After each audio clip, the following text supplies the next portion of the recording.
Jammu Kashmir elections, क्या इम्कान है इस मर्तबा भारतीय जनता पार्टी का, बीजेपी का इन इलेक्शंस में क्या वो कामयाब होगी या नाकाम होती दिखाई दे रही है भारतीय जनता पार्टी।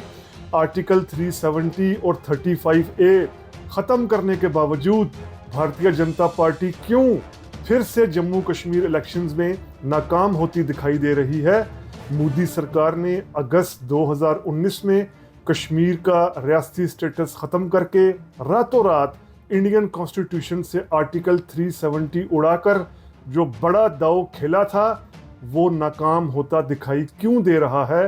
कश्मीर के मुकाबले में जम्मू में अपनी जगह बनाने वाली, जम्मू वोटर्स को कश्मीरियों के खिलाफ भड़काकर जम्मू राज लाने के सपने दिखाने वाली बीजेपी अपने मजबूत गढ़ जम्मू में भी कामयाब होती दिखाई क्यों नहीं दे रही। बीजेपी अपने वजूद से लेकर अब तक कश्मीर में सियासी हैसियत बनाने की कोशिश करती आई है। इसके लीडरों ने कश्मीर को बाकायदा इंडिया का हिस्सा बनाने के लिए अपनी जानें तक दी।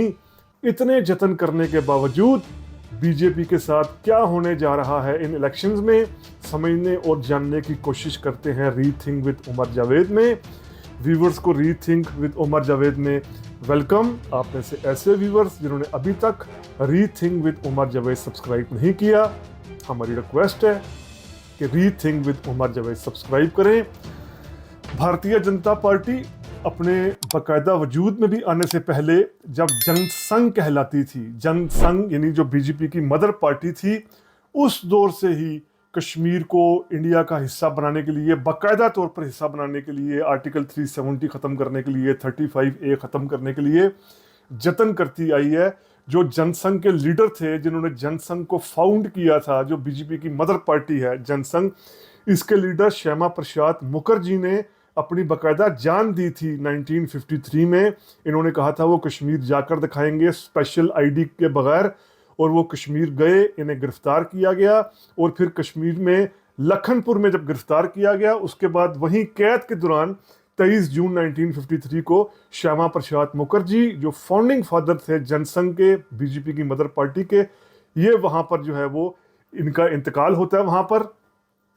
और उसके बाद से बीजेपी का मतवातर ये एजेंडा रहा है कि कश्मीर से आर्टिकल 370 ख़त्म किया जाएगा, कश्मीर को बाकायदा इंडिया का हिस्सा बनाया जाएगा, और मोदी ने कर भी दिखाया।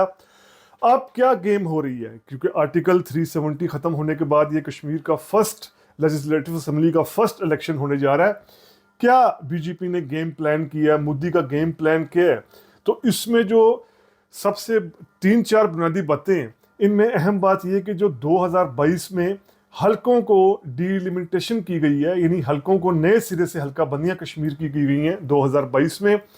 कश्मीर असेंबली की, जम्मू कश्मीर असेंबली की 87 सीटें होती थी जो अब 90 कर दी गई हैं। असल में इन 87 सीट्स में से 4 सीटें लद्दाख की होती थी। लद्दाख अब जम्मू कश्मीर का हिस्सा नहीं है, तो यूं 83 सीटों से ये सीटें 90 की गई, यानी 7 सीटों का इजाफा किया गया। इन जो 7 सीटें हैं, इनमें 6 सीटें जम्मू को दी गई और 1 सीट जो है वो कश्मीर को दी गई। कश्मीर के पास अब कुल 90 सीट्स हैं। कश्मीर के पास अब 46 पहले और 1 सीट अब, यानी 47 सीट्स हो गई। जम्मू के पास 37 सीट्स पहले थी, 6 सीटें अब हुई, तो 43 स्टेट्स हो गई। अब जम्मू का यानी बहुत ज़्यादा जो रिप्रेजेंटेशन है, वोटर्स की परसेंटेज है, बहुत ज़्यादा उसमें इजाफा किया गया है सीटों को पहलू से अगर हम देखें। यानी जम्मू के वोटर्स के पास अगर 42.5% सीटें थी, तो अब ये 47.8% हो गई हैं। बीजेपी का फोकस क्यों ज़्यादा जम्मू पर है, ये भी हमें अभी पता, आज हम समझेंगे इस चीज़ को। जम्मू एक हिंदू अक्सरियती, हिंदू डोमिनेटेड खिता है, इलाका है, डिवीजन है, लेकिन इसमें जो 5 डिस्ट्रिक्ट्स हैं वो मुस्लिम मेजॉरिटी के हैं, जैसे डोडा, पूंछ, राजौरी, किश्तवाड़, रंबन, ये मुस्लिम डोमिनेटेड हैं। और इन जो मुस्लिम डोमिनेटेड जम्मू के 5 डिस्ट्रिक्ट्स हैं, इनकी 13 सीटें हैं, और जो बाकी 24 सीटें हैं वो हिंदू डोमिनेटेड इलाकों की है। जो 6 सीटें का इजाफा किया गया है, एक कश्मीर में और 6 जम्मू में जो इजाफा किया गया है, उसमें 3 सीटें जम्मू के मुस्लिम मेजॉरिटी इलाकों की हैं और 3 सीटें हिंदू मेजॉरिटी इलाके की हैं। अब जम्मू कश्मीर में जो नेशनल कॉन्फ्रेंस है, जो कश्मीर की रीजनल पार्टी है, उमर अब्दुल्ला की, फारूक अब्दुल्ला की, या पीपल्स डेमोक्रेटिक पार्टी है महबूबा मुफ्ती की, इनका इन्फ्लुएंस जम्मू में सिर्फ मुस्लिम इलाकों तक की है। ये जम्मू के हिंदू इलाकों में इन दोनों पार्टियों का ज़्यादा असर रसूख नहीं है। जबकि जो बीजेपी है, इसका कश्मीर के अंदर जहां मुस्लिम मेजॉरिटी है, यहाँ पर एक तरह का ज़ीरो इन्फ्लुएंस है। अगर हम कहीं देखें, कोशिश की है बीजेपी ने कश्मीर में काफ़ी अपनी जगह बनाने की, लेकिन वो नाकाम रही है। जम्मू में इसने अपना बहुत मुकाम बनाया है। जैसे अगर हम देखें 2002 के इलेक्शन में जम्मू के इलाके की जो सीटें थी, इसमें सिर्फ एक सीट बीजेपी जीती थी। 2002 के जो रियासती इलेक्शन हुए थे, स्टेट इलेक्शन हुए थे, लेकिन 2014 में बीजेपी ने इतना इम्प्रूव किया कि जो जम्मू की 24 सीटें थी, इनमें से 19 सीटें बीजेपी लेने में कामयाब हुई।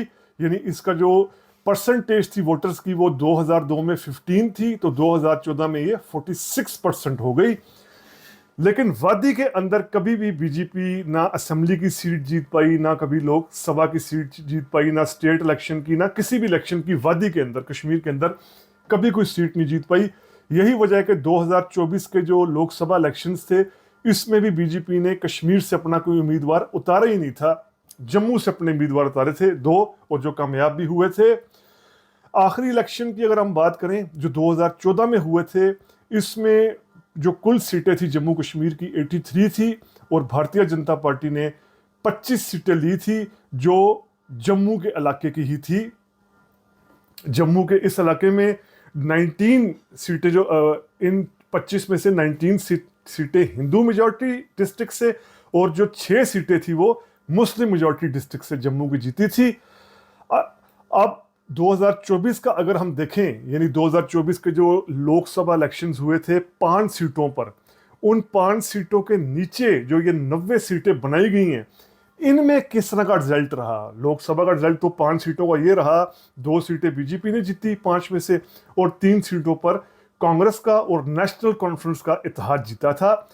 जब ये सीटें हम नीचे ट्रांसलेट करें, ये 5 सीटों का 90 में क्या रिजल्ट रहा, 90 सीट्स में क्या रिजल्ट रहा, तो इसमें जो नेशनल कॉन्फ्रेंस थी और कांग्रेस का इत्तेहाद था, इन्होंने 41 सीटें जीती थी।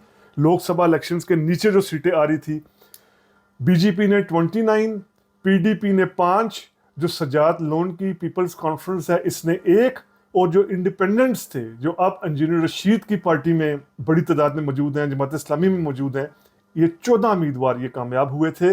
2024 लोकसभा की जो 5 सीटें थी, उनके नीचे 90 सीटों का रिजल्ट ये रहा था। अब की बार क्या सूरत हाल है, बीजेपी कुल 90 सीट्स जिस तरह जम्मू कश्मीर की अब हैं, इनमें से 67 सीटों पर बीजेपी खुद मुकाबला कर रही है। बीजेपी का इसमें बीजेपी को मालूम है कि वो ज़्यादा सीटें वादी से कोई सीट नहीं ले पाएगी, इसीलिए वादी में उसका इंहिसार है कि पीडीपी जितने वोट तोड़ेगी, या सजाद लोन या इंजीनियर रशीद की पार्टी जितने वोट तोड़ेगी नेशनल कॉन्फ्रेंस के, कांग्रेस पार्टी के, उतना उसको फ़ायदा हो सकता है। अब एक और गेम भी सेट की है मोदी ने, बीजेपी ने कश्मीर में 9 सीटों को शेड्यूल्ड ट्राइब सीटें करार दे दिया गया है। यानी एसटी की सीट्स, शेड्यूल्ड ट्राइब सीट्स, ये शेड्यूल्ड ट्राइब सीट्स वो हैं जहां पर सिर्फ ट्राइबल कैंडिडेट्स ही इलेक्शन लड़ सकते हैं। वोट हर कोई दे सकता है, वोट देने वाला हिंदू, मुसलमान, कश्मीरी, जिसका वहाँ वोट है उस हल्के में, वो दे सकता है, लेकिन मुकाबला सिर्फ जो है वो शेड्यूल्ड ट्राइब का बंदा ही कर सकता है। 9 सीटें इस वक्त खास रखी हैं 90 में से शेड्यूल्ड ट्राइब के लिए। इनमें 9 एसटी सीटों में 3 सीटें कश्मीर वैली की हैं और 6 जो हैं वो जम्मू की हैं। बीजेपी को इन एसटी जो सीट्स हैं, शेड्यूल्ड ट्राइब सीट्स हैं, इनमें जो पहाड़ियों की सीट है, जो पहाड़ी ट्राइब कहलाता है, इससे बहुत ज़्यादा उम्मीद है, क्योंकि 2018 के सर्वे के मुताबिक जो पहाड़ी स्पीकिंग लोग हैं जम्मू कश्मीर में, वो 10 लाख के लगभग हैं, यानी कुल आबादी का 8% से भी ज़्यादा। और पहाड़ी लोगों का कश्मीर में काफ़ी सालों से, अरसे से मुतालबा रहा है कि इनको ख़ास सीटें दी जाएं। मोदी ने इनको अब एसटी यानी रिजर्व सीटें इनके लिए की हैं, यहाँ पर यही मुकाबला करेंगे। लेकिन इसके साथ साथ जो बाकी ट्राइब्स हैं कश्मीर के, जिनमें बड़े नाम जो हैं वो गुज्जर्स के हैं, बकरवाल्स के हैं, ये अपोज करते हैं इस चीज़ को। अपोज किया इन्होंने कि पहाड़ियों को क्यों सीट दी गई है, यानी गुज्जर और बकरवाल जो हैं वो उस तरह बीजेपी के असर में नहीं है जिस तरह पहाड़ी वोटर इस दफ़ा असर में दिखाई देता है। बीजेपी अगर हम कुल मिलाकर देखें तो बीजेपी जिस तरह 67 सीटों पर मुकाबला कर रही है, तो इनमें 43 सीटें जम्मू से लड़ रही है और 24 सीटें जो हैं वो कश्मीर से लड़ रही हैं। अब चांसेस क्या हो सकते हैं, यानी दो ही मुमकिन सिनेरियो हो सकते हैं। पहला सिनेरियो ये हो सकता है कि अगर नेशनल कॉन्फ्रेंस और कांग्रेस पार्टी इन दोनों का इत्तेहाद है, इनका वोटर अगर एन ब्लॉक में वोटिंग करता है, एक पॉकेट में वोटिंग करता है, यानी जहां जहां इनके उम्मीदवार आपस में कंप्रोमाइज के साथ खड़े हैं, दोनों पार्टियां के वोटर्स अपना वोट सही तरह 100% पुल करती हैं, तो बीजेपी को 3 सीटों का नुकसान हो सकता है। 2014 का अगर हम मुकाबला करें तो बीजेपी को 3 सीटें मुस्लिम इलाकों से, 3 सीटें हिंदू इलाकों से नुकसान हो सकता है। यूं अगर ये 100% वोटर नेशनल कॉन्फ्रेंस का और कांग्रेस पार्टी का एकजुट होकर वोटिंग करता है, एन ब्लॉक की सूरत में वोटिंग, पॉकेट की सूरत में वोटिंग करता है, तो बीजेपी को नुकसान होगा और बीजेपी के पास 90 में से 22 सीटें आ सकती हैं।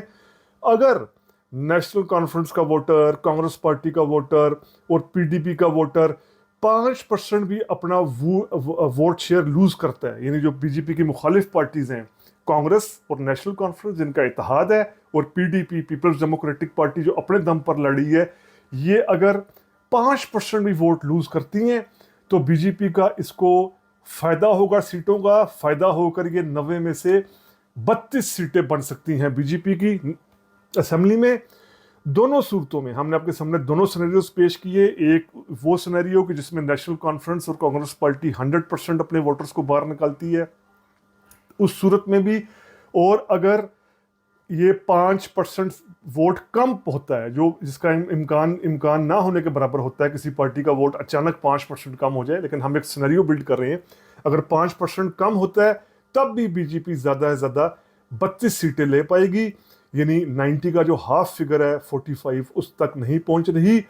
बीजेपी का अब गेम यही होगा कि ज़्यादा से ज़्यादा सीटें ली जाएं, 30, 30, 32 के लगभग सीटें ली जाएं, और फिर 45 तक का फिगर लेने के लिए जो वादी के अंदर फ्रैक्चर्ड मैंडेट आएगा, अब वो देखेंगे हम 8 अक्टूबर को अंजुम रशीद के पास कितनी सीटें आती हैं, सज्जाद लोन के पास कितनी आती हैं, उनसे बातचीत करने की कोशिश की जाएगी कि वो अपने 10-12 मेंबर्स को साथ ले आए, तो शायद 45 प्लस का यानी 46 का फिगर टच हो जाए, या फिर बराह रास्त तौर पर पीडीपी से बात की जा सकती है कि वो अपने 12-13 एमएलएस को ले आए, तो फिर 46 की सूरत में बीजेपी यहाँ इत्तेहादी हुकूमत बना सकती है।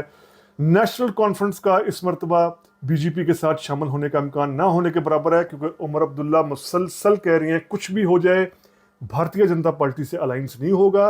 वैसे भी नेशनल कॉन्फ्रेंस के सामने एक प्रेसिडेंट, एक एग्जाम्पल है कि पीपल्स डेमोक्रेटिक पार्टी ने किस तरह 2014 में बीजेपी के साथ इत्तेहाद कर कर अपना वोट बैंक बुरे तरीके से मुतासर किया था, बुरे तरीके से उसको ख़त्म करवाया था पीडीपी ने, क्योंकि वादी के अंदर बीजेपी के हवाले से नफरत पाई जाती है। बीजेपी का इन्फ्लुएंस होना तो दूर की बात है, बाकायदा लोग नफरत करते हैं भारतीय जनता पार्टी की सियासत से। तो ये है बीजेपी के मुमकिन सिनेरियो, बीजेपी क्या कर सकती है इन इलेक्शंस में, क्या क्या इम्कानात हैं बीजेपी के लिए जम्मू कश्मीर के इन इलेक्शंस पर। इस सिलसिले में हमने आपके सामने रीथिंक विद उमर जावेद के प्लेटफॉर्म से वीलॉग पेश किया। उम्मीद करते हैं आपको वीलॉग पसंद आया होगा। अगर पसंद आया है तो काइंडली सब्सक्राइब कीजिए रीथिंक विद उमर जावेद।